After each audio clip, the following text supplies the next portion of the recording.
আগ্নেয় অস্ত্র উদ্ধারের পর এবার জলাশয় থেকে বিপুল পরিমাণ বোমা উদ্ধার ঘিরে চাঞ্চল্য ছড়িয়েছে। তদন্তে নেমে বিজয়গঞ্জ থানার পুলিশ একটি জলাশয় থেকে প্রথমে একটি আগ্নেয় অস্ত্র উদ্ধার করে। এরপর পাম্পের সাহায্যে জল সরাতে সামনে আসে সারিবদ্ধভাবে রাখা বহু বোমা।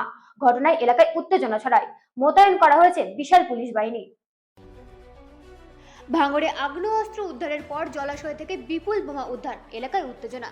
ভাঙড়ের দক্ষিণ বামুনিয়া এলাকায় আগ্নেয় অস্ত্র উদ্ধারের ঘটনার পর এবার বিপুল পরিমাণ বোমা উদ্ধার ঘিরে চাঞ্চল্য ছড়িয়েছে।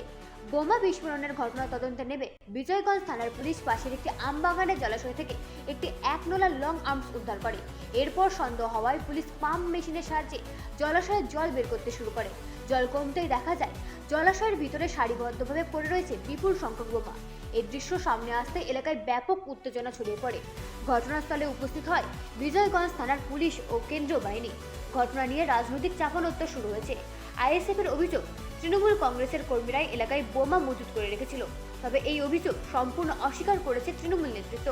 ঘটনাকে কেন্দ্র করে ভাঙড়ের দক্ষিণ বামুনিয়া এলাকায় আতঙ্ক ও উত্তেজনা তৈরি হয়েছে। এলাকায় পুলিশ মোতায়েন করা হয়েছে। ব্যুরো রিপোর্ট, রাতি নিউজ নেটওয়ার্ক।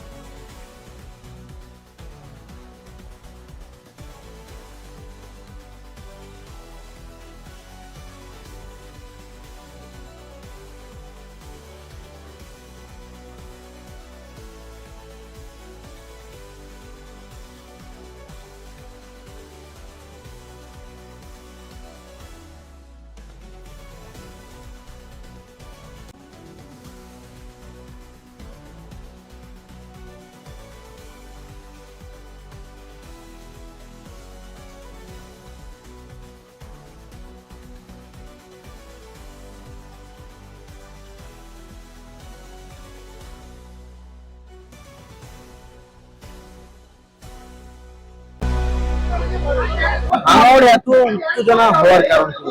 দেখেন, যে ভাঙড়কে বারবার এই সোশ্যাল মিডিয়ার মাধ্যমে ভাঙড়ের পশ্চিমবঙ্গের প্রান্তে একটা খারাপ বার্তা দেওয়া হতো। নওশাদ সিদ্দিকী মহাশয় বিধায়ক হওয়ার পর থেকে তিনি এই ভাঙড়কে পুনরুদ্ধার করে একটা সুস্থ সমাজের দিকে যখন নিয়ে যাচ্ছেন, সেই নওশাদ সিদ্দিকের এগেনস্টে যিনি ক্যান্ডিডেট হয়েছেন শওকত মোল্লা, জানাকে এই মুখ্যমন্ত্রী বলেছিল তুই বোমবাদী। আজকের যিনি যে বোমের কারিগর, সেই টানার ইন্ধনে এখানে অনেকগুলো বোমা পাওয়া গেছে। কিছুক্ষণ আগে একটা লং গান পাওয়া গেছে, যেটা আমাদের ভাঙড়ের অনেক সাধারণ মায়ের সন্তানরা তারা খালি চোখে দেখেনি। এই যে বোমগুলো মজুত করা হয়েছে, এই মজুত করা বোমে ছোঁড়ায় ভাঙড়ের কারো না কারো মায়ের কোল খালি করার জন্য এরা তৈরি করে রেখেছিল। নির্বাচন কমিশনার তারা উদ্যোগ নিয়েছে যে আবার নির্বাচন করে গণতন্ত্রের উৎসব যে ভোট, সেই উৎসবে সবাই যাতে মারতে পারে সেই চেষ্টা যখন তারা করছেন, অন্যদিকে শাসক দলের বিভিন্ন প্রান্তের নেতারা জায়গায় জায়গায় বুথে বুথে তারা এই ধরনের আর্মস মজুত করে রেখেছে। ভোটের সময় কাজে লাগানোর জন্য তারা তৈরি হয়ে আছে। নাম এমডি মোহাম্মদ আলমগীর হোসেন, আমি এই অঞ্চলের বিরোধী দলনেতা। সন্ধ্যার কাজে আগে একটা পুকুর থেকে বিষয় চালতাবাড়িয়া দক্ষিণ বাউনিয়া, এখানে ওইদুল বলে যে হারমাত, ওনার নেতৃত্বে এইসব অসামাজিক কাজ, আগ্নেয় অস্ত্র, বোমা, এসব জিনিস উনি এই এলাকাটায় সাপ্লাই করতো। উনি বিধানসভা পুরো কন্ট্যাক্ট নিয়ে রেখেছিল শওকত মোল্লা সাহেবের কাছ থেকে। সেই নেতৃত্বে এতগুলো বোম উদ্ধার হলো, একটা লং শটের মেশিন উদ্ধার হলো। আমার মনে বলছে ওইদুলকে গ্রেপ্তার করে এখানকার যে পঞ্চায়েত মেম্বার ইব্রাহিম কুরগাইড, এই দুজনকে গ্রেপ্তার করে যদি তদন্ত করা যায়, আরো এদের কাছে মেশিন পাওয়া আছে, আরো বোম উদ্ধার হবে। অবিলম্বে এদের দুজনকে গ্রেপ্তার করা হোক।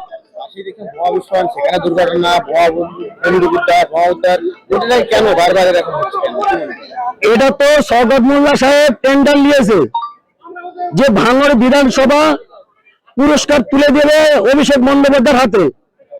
সেই নেতৃত্বে আজকের ওইদুল, এখানকার যে হারমাত, তার নেতৃত্বে এসব কাজ চলছিল। ওইদুল শওকত বাবুর কাছ থেকে কন্ট্যাক্ট নিয়ে এই কাজগুলো করছিল। ভাঙড় বিধানসভা পুরো এলাকাটায় কাজ চলছিল। আপাতত আমরা শুনতে পেয়েছি 54 পিস। তারপর অফিসাররা ওখানে আছে, গোনাগাদা করছে। তারপর ডিটেলসটা আমাদের কাছে খবর আসলে আমরা ডিটেলসটা আপনাদেরকে জানাবো। আমার নাম মহিবার মোল্লা। যাদব